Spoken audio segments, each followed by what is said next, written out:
Bonjour, je m'appelle Karim Souaba, je suis enseignant-chercheur à l'Université Lumière Lyon 2, membre du laboratoire CNRS l'IRIS. Dans cette vidéo, je vais vous présenter la plateforme Goals. Goals, comme Generator of Adaptive Learning Scenario, est un générateur de scénarios dédié au Serious Game. Un scénario généré par Goals est une suite d'activités pédagogiques qui est intégrée dans un jeu vidéo et qui permet à l'apprenant d'atteindre un ou plusieurs objectifs pédagogiques. La plateforme est caractérisée par sa capacité à générer des scénarios personnalisés. Elle est générique, donc en mesure d'être utilisée dans différents domaines d'apprentissage et différents jeux. Elle est également capable de faire évoluer ses propres connaissances à partir de ses interactions avec l'apprenant. Il s'agit donc d'une plateforme adaptative. Les connaissances du domaine dans Goals sont organisées en 3 couches. Concept du domaine, ressources pédagogiques et ressources de jeu. Les concepts sont une représentation abstraite modélisant les concepts du domaine d'apprentissage sous forme de graphes, où les nœuds du graphe correspondent aux concepts et les liens entre les nœuds correspondent aux relations entre concepts. Voici un exemple de 2 concepts, addition et multiplication, reliés entre eux par une relation de type prérequis. Cette relation indique que pour apprendre la multiplication, il est nécessaire d'avoir une connaissance suffisante d'addition. Les ressources pédagogiques permettent de véhiculer, de transmettre ou d'appréhender les concepts du domaine. Elles sont de différentes natures, par exemple une définition d'un concept, un exercice ou un mini-jeu. Comme le montre le schéma, chaque ressource pédagogique peut être en relation avec un ou plusieurs concepts de la première couche. Il s'agit en fait des concepts que la ressource pédagogique véhicule. Exemple, l'exercice 2 plus 3 est égal à combien est une ressource pédagogique qui est liée au concept addition. Les ressources de jeu sont des objets avec lesquels l'apprenant va interagir dans le jeu. Le profil de l'apprenant est représenté par des scores relatifs au concept du domaine. Un score exprime le niveau de maîtrise de l'apprenant du concept auquel il est lié. Dans cet exemple, l'apprenant maîtrise l'addition à 80% et la multiplication à 30%. En plus des connaissances du domaine et du profil de l'apprenant, Goals modélise également les connaissances d'adaptation.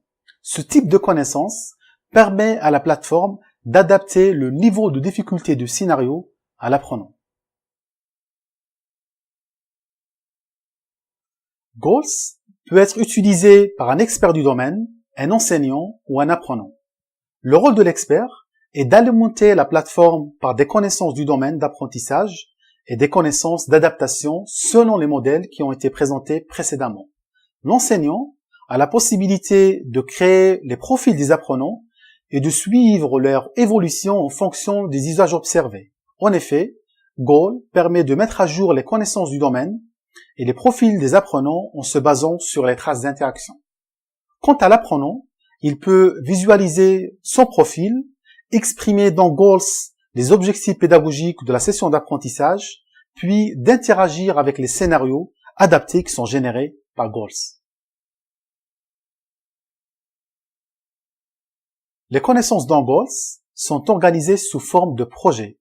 Un projet relatif à un domaine d'apprentissage donné contient entre autres des connaissances du domaine, des connaissances d'adaptation et des profils d'apprenants. Une fois connecté, l'expert a la possibilité d'ouvrir un projet existant ou de créer un nouveau projet. On ouvre le projet modèle 1. Nous avons ici les 3 couches, concept du domaine, ressources pédagogiques et ressources de jeu. On peut donc ajouter, éditer ou supprimer un concept ou une relation de la première couche. Pour cela, il suffit de cliquer sur le concept, puis de choisir de l'éditer ou de le supprimer. On édite en l'occurrence le concept raisonnement logique. On voit ainsi l'ensemble des concepts en relation avec ce concept. Pour chaque élément de cet ensemble, on a le type de relation et la valeur de dépendance. De la même manière, on peut ajouter, supprimer ou éditer une ressource pédagogique ou une ressource de jeu. Le profil de l'apprenant est caractérisé par des informations générales, type nom, prénom, adresse, ainsi qu'un certain nombre de propriétés de la forme attribut, valeur, où attribut correspond à un concept du domaine et valeur correspond à la compétence de l'apprenant par rapport à ce concept. L'onglet Apprenant permet à l'utilisateur de visualiser et de modifier les profils existants ou de créer de nouveaux profils. Pour afficher un profil existant, il suffit de le sélectionner dans la liste déroulante, puis éventuellement modifier ses propriétés. Pour cela, il faut sélectionner une des propriétés, puis modifier sa valeur dans le tableau. Le rôle de générateur de scénario est de sélectionner des ressources pédagogiques et de fixer leur niveau de difficulté. Ensuite, il s'agit de les mettre en relation avec les objets du jeu. Ce processus est basé sur le profil de l'apprenant, ses traces d'interaction, ainsi que les objectifs de la session d'apprentissage. Pour générer un scénario personnalisé, il faut dans un premier temps cliquer sur l'onglet Générateur de scénario, puis sélectionner un profil dans la rubrique Apprenant. Ensuite, il faut fixer les objectifs de la session.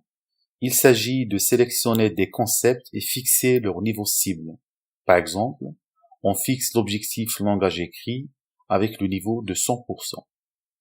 En cliquant sur le bouton Générer, on obtient donc le résultat de la génération. Il s'agit d'un graphe où les nœuds colorés correspondent aux concepts et relations sélectionnés par le générateur. Pour lancer les jeux du scénario, il suffit de cliquer sur le bouton « Générer le jeu ».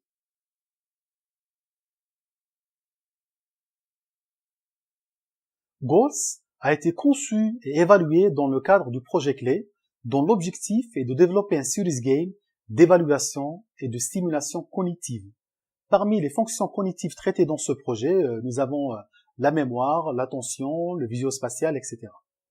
Les principales tâches de l'apprenant dans ce serious game est de trouver une statuette sacrée qui est dissimulée dans un manoir. Le manoir contient plusieurs salles et dans chaque salle, on a plusieurs objets. Par exemple, l'écran ou la bibliothèque. Derrière certains de ces objets se cachent des défis sous forme de mini-jeux.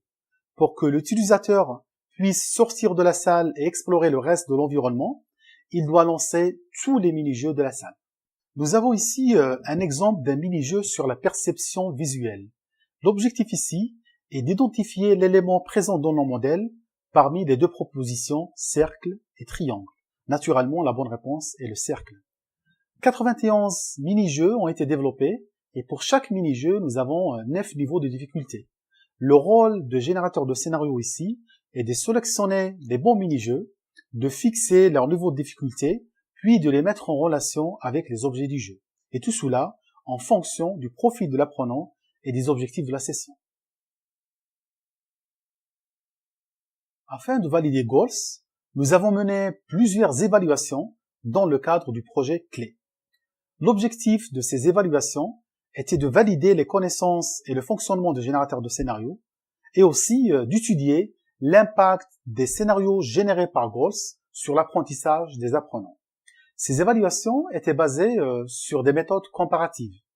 Concernant la validation des connaissances, l'idée est de comparer les connaissances générées par Goals avec des scénarios créés manuellement par un expert du domaine. Et durant la comparaison, l'expert a été filmé afin d'analyser ses réalisations a posteriori. Cette première expérimentation nous a permis de corriger un certain nombre d'erreurs relatives à la modélisation des connaissances et au fonctionnement du générateur. Concernant l'étude de l'impact de scénarios générés par Goals sur l'apprenant, le protocole d'évaluation était basé sur deux groupes. Un premier groupe qui a utilisé des scénarios générés par Goals et un autre groupe qui a utilisé des exercices classiques de stimulation cognitive. Cette expérimentation a mobilisé 12 participants en situation de handicap, membres d'une association.